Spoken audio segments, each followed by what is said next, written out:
샬롬, 이동춘 목사입니다. 오늘도 여러분의 삶이 주님의 평안으로 가득하시길 기원하며 하나님의 말씀을 나누겠습니다. 오늘 주시는 말씀은 누가복음 22장 39절에서부터 46절의 말씀입니다. 이 말씀 중에 42절과 43절을 읽겠습니다. 이르시되 아버지여, 만일 아버지의 뜻이거든 이 잔을 내게서 옮기시옵소서. 그러나 내 원대로 마시옵고 아버지의 원대로 되기를 원하나이다 하시니 천사가 하늘로부터 예수께 나타나 힘을 더하더라. 아멘.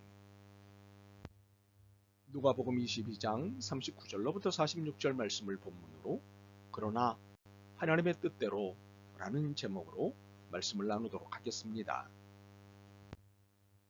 감람산 기도회는 자주 있던 일이었습니다. 그래서 제자들은 습관을 따라 늘 하던 대로 예수님을 따라 나섰습니다. 그런데 이번 기도회는 특별했습니다.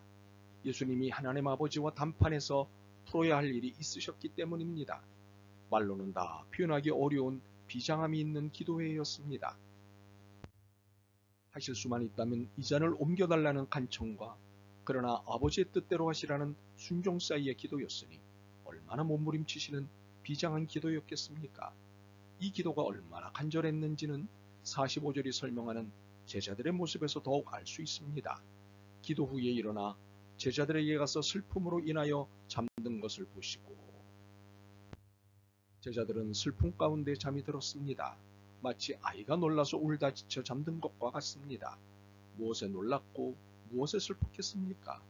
예수님의 애절한 기도, 죽음을 각오한 기도에 놀랐고 슬펐던 것입니다. 우리는 제자들의 이러한 모습에서 예수님의 기도가 얼마나 비장한 기도였는지 충분히 짐작할 수 있습니다. 그런데 혹시 이런 생각을 하시나요? 예수님은 왜 이런 기도를 하셨지? 이미 알고 계신 사실이잖아. 맞습니다. 이미 알고 계신 사명이셨습니다. 이것을 감당하기 위해 오셨으니 굳이 이런 기도를 드릴 이유가 있을까라는 의문을 가질 수 있습니다. 그런데 왜 이런 기도를 하셨을까요? 왜 이처럼 처절한 기도를 드리셨을까요? 우리는 만일 아버지의 뜻이거든을 청하셨던 예수님이 완전한 인간으로 오신 하나님이라는 사실을 놓쳐서는 안 됩니다. 이 기도 사건 하나만으로도 성육신은 진실임이 증명됩니다. 인간적인 고뇌와 고통이 오롯이 담겨있는 기도이기 때문입니다. 하나님이 사람이 되신 것이 증명되는 사건입니다. 그런데 이 기도가 우리 모두에게 희망을 주는 기도라는 사실을 안다면 이 기도가 얼마나 커다란 은혜인지를 인정하게 될 것입니다. 만일 아버지의 뜻이거든 이라는 이 기도는 하나님의 뜻을 돌이켜 주십사는 간청입니다. 감히 가능한 일일까요? 가능하지 않습니다. 하나님이 정하신 뜻이기 때문입니다. 그렇지만 하나님의 사랑과 자비와 은혜에 호소한 것입니다. 혹시 뜻을 돌이키실 수도 있으니 말입니다.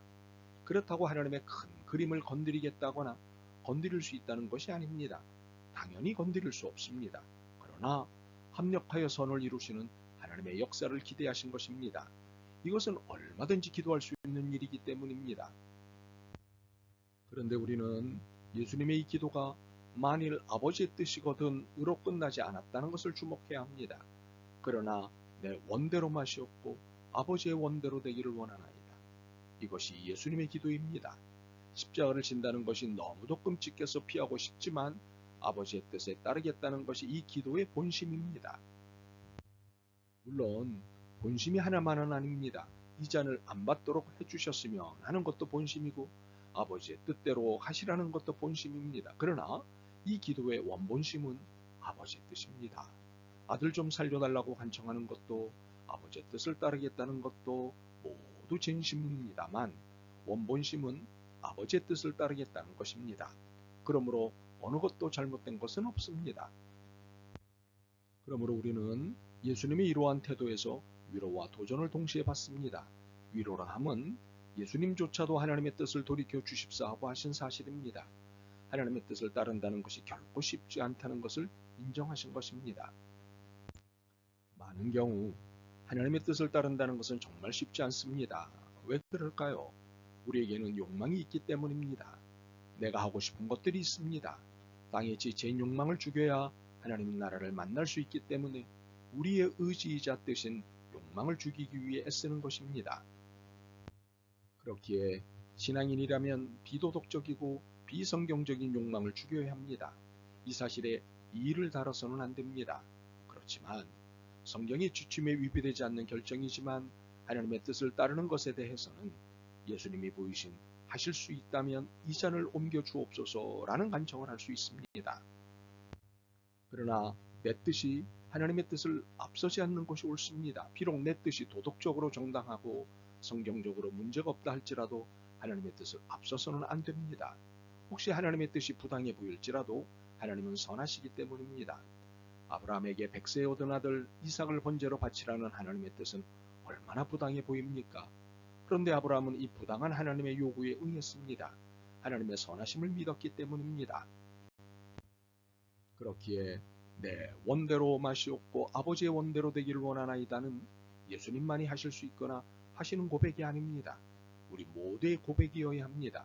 이 고백에는 하나님의 선하심에 대한 믿음을 고백하는 것이기 때문입니다. 그러므로 만일 하실 수만 있다면도 은혜이고 그러나도 은혜입니다. 하나님은 선하십니다. 당연히 하나님의 뜻은 선하십니다. 그러므로 하나님의 뜻대로 하시라는 것은 은혜입니다. 참으로 하나님은 선하십니다. 무엇보다도 하나님의 뜻이 선이신 것은 우리를 죽이기 위해 뜻을 세우시는 것이 아니기 때문입니다. 우리에게 생명을 주시고 살리시기 위한 것이 하나님의 뜻이기 때문에 선이십니다. 슬픔 중에 잠든 제자들을 깨우며 하신 예수님의 말씀은 매우 중요합니다. 46절입니다. 이르시되 어찌하여 자느냐 시험에 들지 않게 일어나 기도하라 하시니라. 시험에 들지 않게라는 이 말씀은 하나님은 선하시다는 사실을 놓치지 말라는 말씀입니다. 하나님이 어떤 뜻을 펼치셔도 그것이 선임을 의심하지 말라는 말씀입니다. 이 사실을 놓치는 순간 시험에 들어 하나님을 부정하거나 불편하게 생각하기 시작합니다. 여기에 불신앙이 작동하기 시작합니다. 그래서 일어나 기도하라고 말씀하신 것입니다. 누구에게든 누구의 삶에든 하나님의 뜻이 있습니다. 그러나 하나님의 뜻은 누구에게든 폭력적이지 않으십니다. 결코 누구도 잘못되는 것을 원하시 않으시기 때문입니다. 그러므로 내 뜻이 무시당한다고 생각하지 마십시오. 사실 하나님의 뜻으로 사는 것이 선이고 생명이고 부활이기에 오히려 내 뜻은 무시당해도 되지 않겠습니까? 그렇다고 나를 무시하시는 하나님이 아니십니다. 오히려 내가 하나님을 무시하지 하나님은 단 한 번도 나를 무시하신 적이 없으십니다. 하나님은 나를 위해 죽기까지 하셨습니다. 그렇다면 내 뜻이 아닌 하나님의 뜻대로 사는 것은 은혜가 아니겠습니까? 이 은혜를 향해 두 손 들고 노래하는 우리가 되길 소망합니다. 아멘. 주님 뜻대로 살기를 원합니다.